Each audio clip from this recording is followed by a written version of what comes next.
साथियों सलाम नमस्ते सत श्री अकाल और जय भीम जोहार। साथियों एक कहावत है ना, चले 9 दिन अब पहुंचे 2.5 कोस।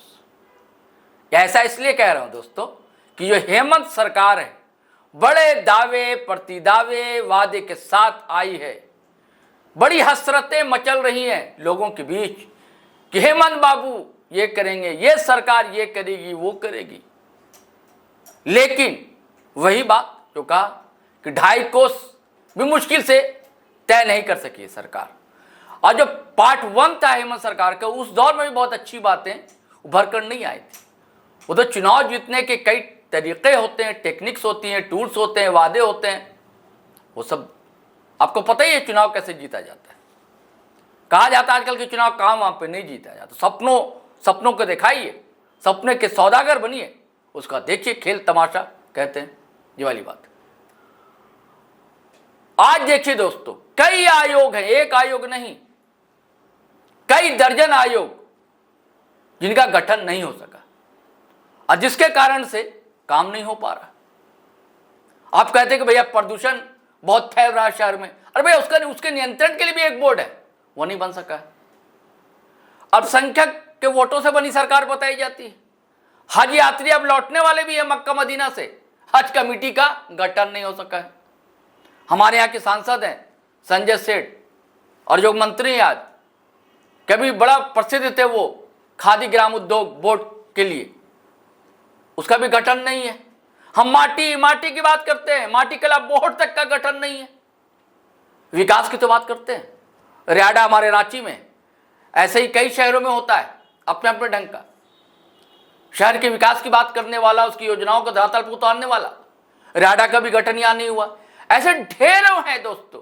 तो सरकार के बारे में क्यों ना कहा जाए कि चले 9 दिन पहुंचे 2.5 कोस।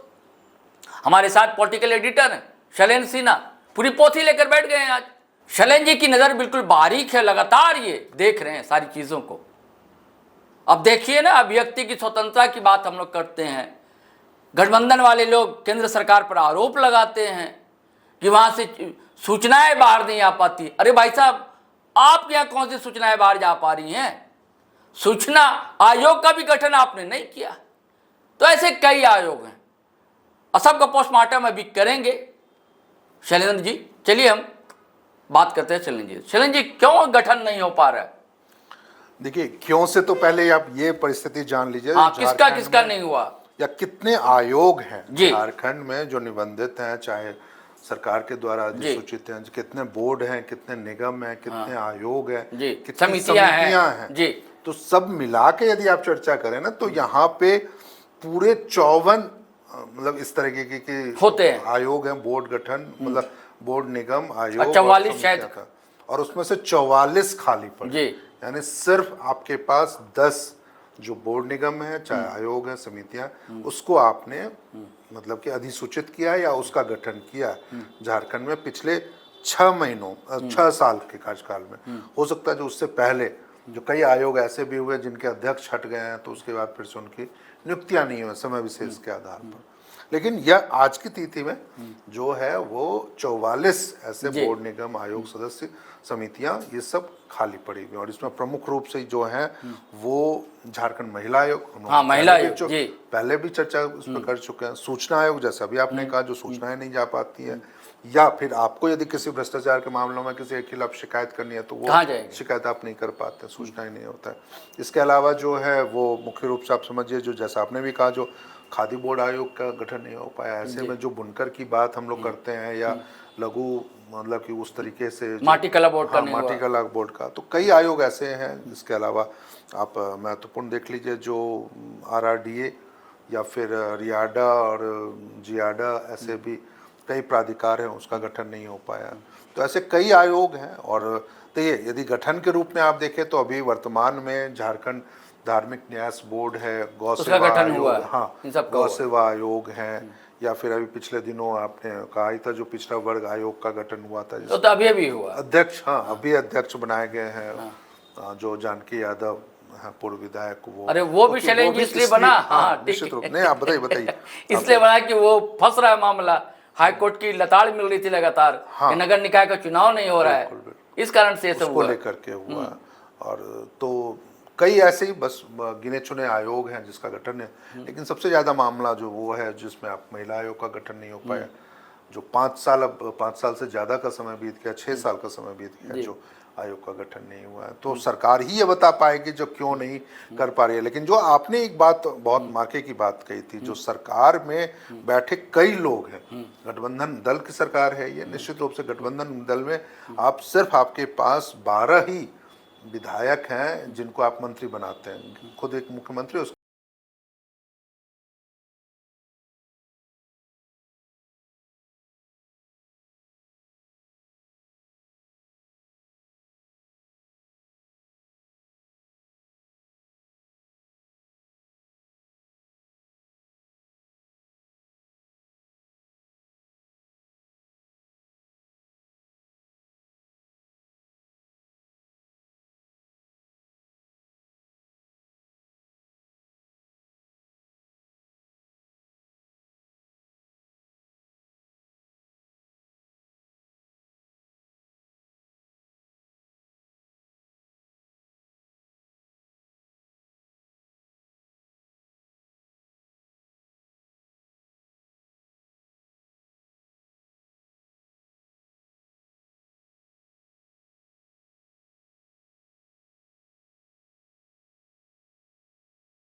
वैसी स्थिति में ना मुझे लगता है जो इसके लिए सरकार को पहल करनी चाहिए, क्योंकि जब पिछला कार्यकाल हेमंत सरकार का था उस समय समन्वय समिति का गठन हुआ था, कोऑर्डिनेशन कमेटी, इस बार तो कमेटी ही नहीं है, ये इस बार नहीं बनी। हाँ।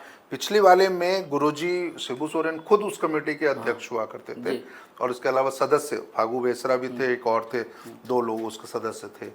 उसमें विनोद पांडे भी थे, कांग्रेस से भी कई लोग थे, 2, 4, 5 लोगों की कमेटी थी वो। तो वैसे उसमें राजेश ठाकुर थे कांग्रेस की ओर से। तो वो समिति ने जरूर, आप उस समिति के माध्यम से सभी दल जो गठबंधन में घटक दल हैं सभी अपने अपनी चीज़ों को रख सकते हैं, और सरकार को उस पर ध्यान देना। जैसा आपने कहा, जो निश्चित रूप से इस बार भी जो है वो उसका गठन नहीं हो पाया, यही वजह है जो वो कोई प्लेटफॉर्म नहीं है जिसपे आप मतलब कि आप अपनी इन चीज़ों का ये बात रख सके। लेकिन अब जब चर्चाएं हो रही हैं जो सरकार आयोग का गठन करे, बोर्ड निगम का गठन करे, तो निश्चित रूप से ये पहल करनी चाहिए। क्योंकि देखिए अभी 6 महीने से ज़्यादा, अब तो 7 महीने होने वाले हैं सरकार के, और फिर आने वाले दिनों में अभी विधानसभा का मानसून सत्र भी शुरू होने वाला है। तो वैसी स्थिति में सिर्फ आपके पास आयोग के नाम पे, उपलब्धि के नाम पे सिर्फ यह है जो आपने पिछड़ा वर्ग आयोग का गठन किया, और वह भी इसलिए क्योंकि मजबूरी थी आपकी अभी। नगर निकाय चुनाव को लेकर के एक मजबूरी थी। लेकिन ऐसे में सरकार आगे बढ़े, विकास के काम आगे बढ़े, लोगों की समस्याओं का निदान हो, महिलाओं की समस्या का, एससीओ का निदान हो, तो सरकार को इन आयोग का गठन करना चाहिए। जी साथियों, यहाँ भी राजनीति है, सियासत है, और शायद यही कारण है कि ये सरकार जो है गठन नहीं कर पा रही, क्योंकि हर पार्टी चाहती है कि भाई हमारे लोग वहीं हों जहाँ मलाई ज़्यादा है, तो मलाई की लड़ाई है। अब ऐसा ना हो, कहते हैं ना कि 2 की लड़ाई में तीसरा फ़ायदा उठा जाए, लेकिन ऐसी तो कोई नौबत यहाँ पर है नहीं। लेकिन देखिए, अभी विधानसभा सत्र शुरू होने वाला है, कैबिनेट की बैठक भी आजकल में होने वाली है, अब क्या पता क्या क्या निर्णय होंगे, देखने की बात होगी। चलिए साथियों, आज्ञा दीजिए, इजाज़त दीजिए, लेकिन जाने से पहले वही आग्रह गुजारिश है कि अगर आपने हमारा चैनल सब्सक्राइब नहीं किया तो कर लें, और वीडियो धड़ाधड़ फटाफट खटाखट शेयर करें, लाइक करें, कमेंट करें, आज्ञा दें, इजाज़त दें। जय हिंद, जय भारत।